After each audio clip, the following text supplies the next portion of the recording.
മമ്മൂട്ടിയുടെ Dominic and the lady purse ചിത്രം കണ്ടു. ഗൗതം വാസുദേവ് മേനോൻ സംവിധാനം ചെയ്ത ആദ്യത്തെ മലയാള ചിത്രം. ഗൗതം വാസുദേവ് മേനോൻ എന്ന് കേട്ട് കഴിയുമ്പോൾ നമുക്ക് ഓർമ്മ വരുന്നത് വേട്ടയാട് വിളയാട് എന്ന് പറയുന്ന ചിത്രമാണ്. അദ്ദേഹത്തിൻ്റെ സ്റ്റൈൽ ഓഫ് ഉണ്ടായിരുന്നു. അത് ഈ ചിത്രത്തിന് കിട്ടിയിട്ടില്ല എന്ന് തന്നെ ആദ്യം പറയട്ടെ. അതുമായിട്ട് ബന്ധപ്പെടുത്ത് തമിഴ് ചിത്രം, ഗൗതത്തിൻ്റെ തമിഴ് ചിത്രവുമായിട്ട് ബന്ധപ്പെടുത്തി ഈ ചിത്രം കാണാനേ പോകണ്ട. അതുമായിട്ട് യാതൊരു ബന്ധവുമില്ലാത്തൊരു ചിത്രം തന്നെയാണ് ഇത്. വേറെ മേക്കിംഗ് സ്റ്റൈൽ ഒക്കെയാണ് ഇതിൽ അദ്ദേഹം പറഞ്ഞു പോയിരിക്കുന്നത്. ഒരു ത്രില്ലർ വിഭാഗത്തിൽപ്പെടാവുന്ന ചിത്രമാണെങ്കിലും ആകാംക്ഷ ഉയർത്തുന്ന മുഹൂർത്തങ്ങൾ വളരെ കുറവാണ് എന്നുള്ളതാണ് ഈ ചിത്രത്തെ ഏറ്റവും കൂടുതൽ ബാധിച്ചിരിക്കുന്നത്. ഇതിൻ്റെ കഥ നടക്കുന്നത് ഒരു ഫ്ലാറ്റ് വൈഫ്, അവിടെ അതിൻ്റെ ഉടമയായ മാധുരി, അവിടെ അവരുടെ കനവിൽ ജീവിക്കുന്ന നമ്മുടെ ഡൊമിനിക് എന്ന് പറയുന്ന മമ്മൂട്ടി കഥാപാത്രം മുൻ പോലീസ് ഉദ്യോഗസ്ഥനായിരുന്നു. അദ്ദേഹം ഒരു ഡിറ്റക്റ്റീവ് ഏജൻസി നടത്തുന്നു. വൻകിട കേസുകളാണ് അദ്ദേഹം ആഗ്രഹിക്കുന്നെങ്കിലും കിട്ടുന്നത് അല്ലറ ചില്ലറ കേസുകളാണ്. ഒരു സാധാരണ കഥാപാത്രം. അവിടെ ജോലി അന്വേഷിച്ചെത്തുന്ന വിക്കി എന്ന് പറയുന്ന ഗോകുലിൻ്റെ കഥാപാത്രം. ഈ മാധുരിക്കൊരു പേഴ്സ് കിട്ടുന്നു. അതിൻ്റെ ഉടമയെ തേടി നമ്മുടെ ഡൊമിനിക്കും വിക്കിയും കൂടെ യാത്ര പുറപ്പെടുന്നതാണ് കഥ. അതിനിടയിൽ സംഭവിക്കുന്ന ചില കാര്യങ്ങൾ ഈ ചിത്രം പറഞ്ഞു പോകും. ആദ്യ പകുതി ഗോകുൽ മമ്മൂട്ടി കോംബോ വളരെ മികച്ചതായിട്ട് എനിക്ക് തോന്നി. അതുപോലെ ചിരി ഉണർത്തുന്ന, നമ്മുടെ ചിരി ഉണർത്തുന്ന പല മുഹൂർത്തങ്ങളും ഇവർ നമുക്ക് തരുന്നുണ്ട്. പക്ഷേ ഒരു ലാഗ് ആദ്യ പകുതി അനുഭവിക്കുന്നുണ്ട്.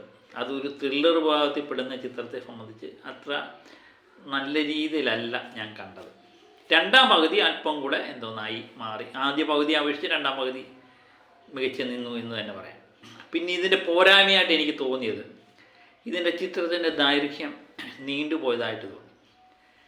നമ്മുടെ ആസ്വാദനം മികച്ചു നിന്നില്ലെങ്കിൽ ഇതിൻ്റെ ദൈർഘ്യം കൂടുന്തോറും നമുക്ക് ആകപ്പാടെ ബോറായിട്ട് തോന്നും. അത് ഈ ചിത്രത്തെ ബാധിച്ചിട്ടുണ്ട് എന്ന് തോന്നുന്നു. ഇതിനകത്ത് മേക്കിങ്ങിലെ ഒരു അയഞ്ഞ സമീപനം, അതുപോലെ തിരക്കഥയിലെ ചില പോരായ്മകളും ഈ ചിത്രത്തെ ബാധിച്ചിട്ടുണ്ട്. ഫ്ലോ പേസിൽ പറഞ്ഞു പോകുന്ന ഒരു ചിത്രമാണിത്.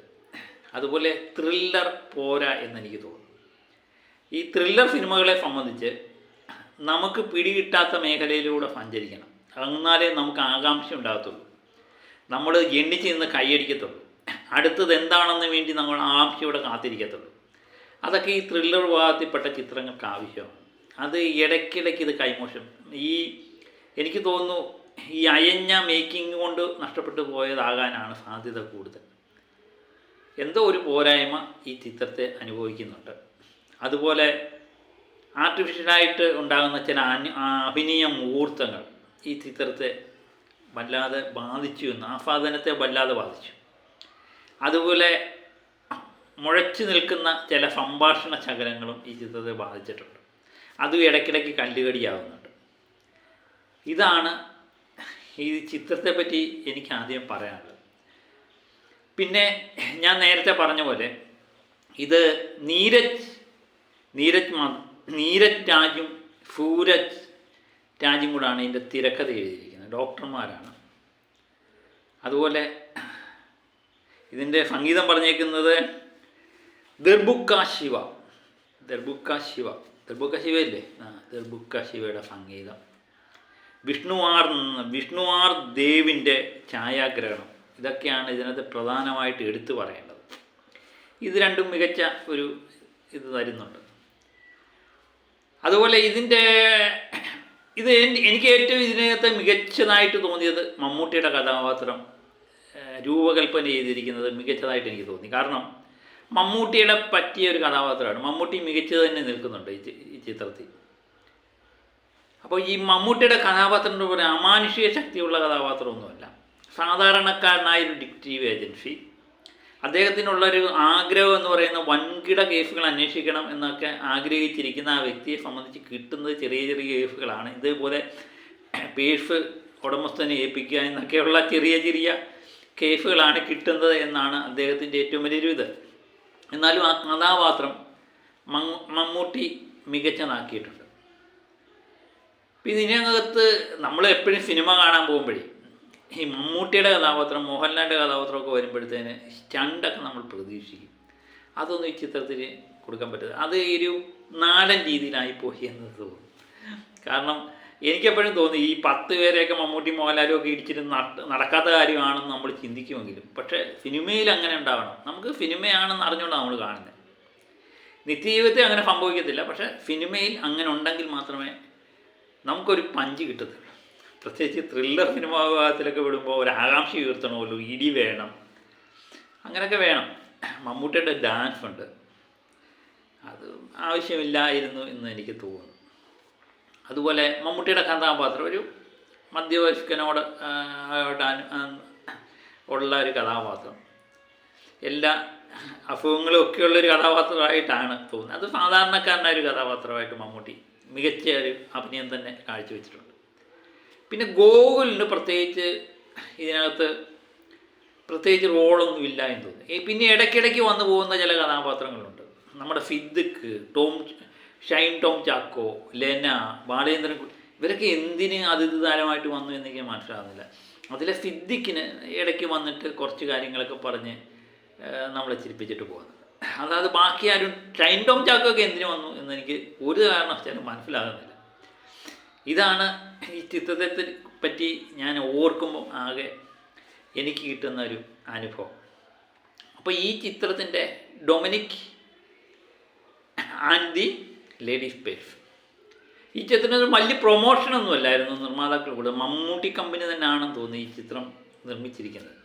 വലിയ പ്രൊമോഷൻ, വലിയ ഹൈപ്പൊന്നും കൊടുത്തില്ല. എനിക്ക് തോന്നുന്നു അവർക്കറിയാം എന്ന് തോന്നുന്നു ഗ്രേഡ്, അതിനനുസരിച്ച് ഹൈപ്പ് മാത്രമേ കൊടുത്തിട്ടുള്ളൂ. പിന്നെ ഗൗതം മേനോൻ പലപ്പോഴും പറയുന്നത് കേട്ടു, ഇതിൻ്റെ 2ാം ഭാഗം 3ാം ഭാഗം എത്ര വേണമെങ്കിലും എടുക്കാൻ പറ്റുമെന്ന് പറയും. എത്ര വേണമെങ്കിലും എടുക്കാൻ പറ്റും. എനിക്ക് തോന്നുന്നു CBI സേതുമാധവൻ ഫിരീഫ് പോലെ എത്ര വേണമെങ്കിലും എടുക്കാം. ഒരു ഡിറ്റക്റ്റീവ് കഥാപാത്രമല്ലേ. പക്ഷേ ഇനി എടുക്കാതിരിക്കുന്നതാണ് നല്ലത് എന്ന് തോന്നുന്നു. ഇങ്ങനെയാണെങ്കിൽ എടുക്കാതിരിക്കുന്നതാണ് നല്ലതെന്നാണ് എനിക്ക് തോന്നുന്നത്. പക്ഷേ ആദ്യ പകുതിയേക്കാൾ 2ാം പകുതി മികച്ച് എന്നതുപോലെ ആദ്യ ചിത്രത്തെ പോലെ ആയിരിക്കത്തില്ല 2ാമത്തെ ചിത്രം ഒരു പക്ഷേ, അല്ലേ, ഇതിലും മികച്ച് നിൽക്കുമായിരിക്കാം. എന്താണെങ്കിലും അദ്ദേഹത്തിൻ്റെ ഇഷ്ടം പോലെ നടക്കട്ടെ. ഏതായാലും ഒരു ആവറേജ് അനുഭവമാണ് ഡൊമിനിക് നമുക്ക് നൽകുന്നത്. നമ്മൾ വളരെ പ്രതീക്ഷയോടെ ഗൗതമിൽ നിന്ന് ഇങ്ങനെ ഒരു ചിത്രം പ്രതീക്ഷിച്ചോ എന്ന് ചോദിച്ചാൽ അദ്ദേഹത്തിൻ്റെ മലയാള ചിത്രമാണ്. തമിഴിലെടുക്കുന്ന പോലെ ഒരു സ്വാതന്ത്ര്യത്തോടെ എടുക്കാൻ പറ്റുമോ എന്നൊക്കെയുള്ള സംശയമാണ്. അന്നൊരു ഗൗതം ടച്ച് ഈ ചിത്രത്തിന് കൊണ്ടുവരാൻ പറ്റത്തില്ല. എനിക്ക് തോന്നുന്നു ഒരു ത്രില്ലർ വിഭാഗത്തിൽപ്പെട്ട ചിത്രത്തിന് ഗൗതം ടച്ചും കൂടെ ഉണ്ടെങ്കിൽ അതൊരു മികച്ച അനുഭവമാക്കി മാറ്റാൻ പറ്റിയേനെ. ഈ ആവറേജിൽ നിന്ന് അതിന് മുകളിലേക്ക് പോകാൻ ഈ ചിത്രത്തിന് പറ്റിയേനെ. അതിന് പാളിച്ചയായിട്ട് എനിക്ക് തോന്നിയത്, ഞാൻ ആദ്യമേ പറഞ്ഞ പോലെ തന്നെ, മേക്കിങ്ങിലെ അയഞ്ഞ സമീപനവും തിരക്കഥയിലെ ചില പോരായ്മകളും ഒക്കെയാണ് ഈ ചിത്രത്തെ സാരമായി ബാധിച്ചിട്ടുള്ളത്. എന്നാലും 1 ടൈം വാച്ച് പറ്റിയൊരു ചിത്രം തന്നെയാണ് ഡൊമിനിക്. ഇത് എൻ്റെ അഭിപ്രായമാണ്. നിങ്ങൾ കയറി കാണുക. എല്ലാ സിനിമയും എല്ലാവരും പോയി കാണുക. അപ്പം ചിലപ്പോൾ എനിക്കിഷ്ടപ്പെട്ടില്ല, ഒരു ആവറേജ് ചിത്രം, കുഴപ്പമില്ല എന്ന് ഞാൻ പറഞ്ഞെങ്കിലും നിങ്ങൾക്കൊരു പക്ഷേ മികച്ചതെന്ന് തോന്നും, ഇല്ലേ? അതുകൊണ്ട് എൻ്റെ അഭിപ്രായം മാനിക്കണ്ട. ഞാൻ എൻ്റെ ഡൊമിനിക്ക് കണ്ട എൻ്റെ അഭിപ്രായം പറഞ്ഞു തന്നേ ഉള്ളൂ. അപ്പം മറ്റൊരു വീഡിയോയുമായി വീണ്ടും എത്താം. Okay, by.